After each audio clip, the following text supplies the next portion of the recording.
El espectador de hoy y el artista. Artistas y espectadores conforman al hecho artístico en un juego recíproco, donde cuentan las buenas intenciones y el buen gusto. Cuando un espectador se aviene a experimentar un hecho artístico, se cierra un vínculo previsto conscientemente desde el principio de la obra, entre él y el autor. Entre ambos hay un acuerdo tácito, previo a la concreción de su encuentro, por decirlo de otro modo. El espectador pondrá de su tiempo y esfuerzo en virtud de la obra, mientras que el autor se compromete a conmoverlo, a educarlo, a informarle o entretenerlo, cuando menos a divertirlo. Si cualquiera de los dos falta a estas formas, se deshace el vínculo. Si en una novela policial el lector lee solamente los 3 primeros capítulos y los 3 finales, sabrá antes seguramente quién ha sido el homicida, pero habrá faltado el juego propuesto del autor, de develar el enigma. Si por el contrario, al acabar de leer la obra de manera legítima, el lector se encuentra con que la misma no lo ha conmovido, ni educado ni informado, ni entretenido, entonces tenemos un problema mucho más grave. La teoría de la comunicación. Hoy por hoy se reelabora la idea clásica de un papel completamente pasivo de parte del espectador. Los estudiosos de la comunicación dicen que en la relación autor-espectador ambos construyen de la propuesta o la comprensión a la realidad del hecho artístico.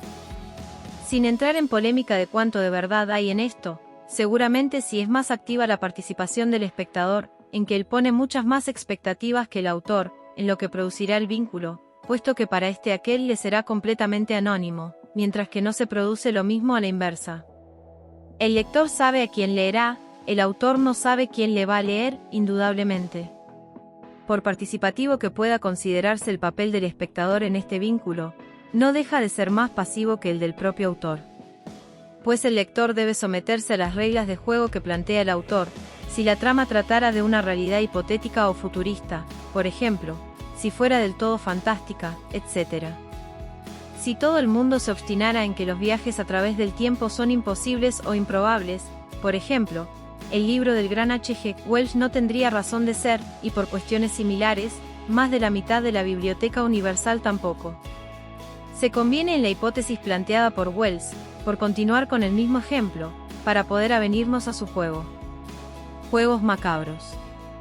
Ahora bien, esta cuestión hace que la posición del autor en lo que al vínculo cerrado escritor-lector refiere, se vuelva bastante impune. El lector está aceptando subir a un coche que no le pertenece, que no manejará, del que no conoce sus características, e igualmente no conoce las intenciones del conductor respecto de la velocidad, de lectura, de nivel de compresión, ni de cuál será el destino final del viaje, ni por cuáles paisajes atravesará. El lector confía, simplemente. Al margen de que quizás el espectador haya pagado un precio de tapa del libro, o las entradas al cine o teatro, o a la exhibición de pinturas, cuando menos existe el riesgo de estafa moral en la relación autor-espectador, siempre del primero hacia el segundo, por ese rasgo de impunidad al que se refiere. No incluiremos los casos en que un espectador pueda verse ofendido en sus prejuicios, dadas las cosas que explícitamente se digan en una obra, o el tenor general de su contenido. Se señala ahora exclusivamente a la verosimilitud de la propuesta y al juego de intenciones, buenas o malas, que se plantean en todo hecho artístico. Si la intención de un creador es meramente hacer sentir asco a sus espectadores, y para ello incurre en todo tipo de efectismos que conducen al asco, eso se entenderá no es arte, aunque el público estuviera advertido de tales procedimientos. No es arte si meramente se apunta a la parte instintiva y más refleja del ser. De los 7 pecados capitales y los conductores de taxis. Para finalizar, se intentará exponer un ejemplo, que no obstante el lector de este artículo deberá experimentar para confirmar por sí mismo la veracidad de lo que aquí se observe.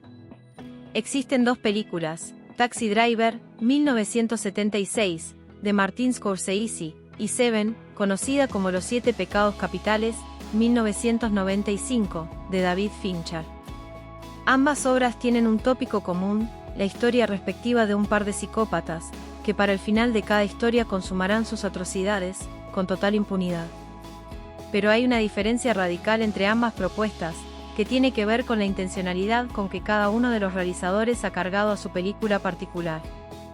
Tal diferencia radica en que el director de Taxi Driver no deja de acompañar nunca al espectador en lo que está presenciando.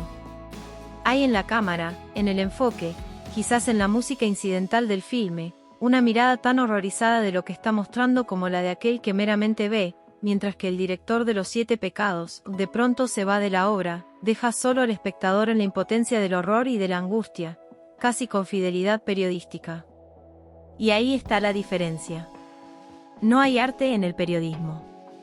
Desde ya que hablar de las intencionalidades de un autor nos pone en una situación del todo subjetiva, pero, volviendo a la teoría de la ciencia de la comunicación, estamos advertidos que debe aprenderse y reaprenderse el hecho de leer cada discurso respectivo, aún atendiendo a la intencionalidad característica de cada fuente, respecto de sus propias necesidades.